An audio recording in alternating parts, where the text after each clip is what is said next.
Kolegice i kolege, svi me pitaju zašto izaći na prosvjede, pa ću ja vas pitati. Kada ste zadnji put dobili povišice plaće i u kojem iznosu?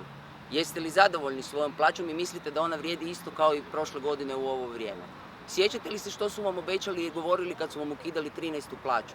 Sjećate li se što su vam govorili kad su vodili varijabilu? Da li mislite da su vaši ciljevi realni i ostvarivi? Ako niste zadovoljni odgovorima na ova pitanja, onda definitivno trebate doći na ove prosvjede. Sve su to pitanja koja se uređuju kolektivnim ugovorom.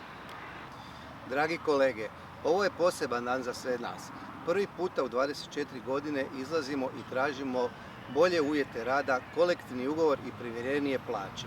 Zato dođi i ti u subotu 7. listopada u 11 sati u Gajevu i neka se čuje i tvoj glas. Dragi svi, zadovoljan sam jer mi kolege iz svih dijelova Hrvatske javljaju da dolaze. Imamo podršku od kolega iz Austrije, kolega iz Slovenije, kolega iz Bugarske. Dođite i vi, budimo zajedno, što smo brojniji, to smo snažniji. Što smo snažniji, to ćemo i prije ostvariti naš cilj, a cilj je da dobijemo kolektivni ugovor. Vidimo se u Gajevoj ovu subotu u 11 sati.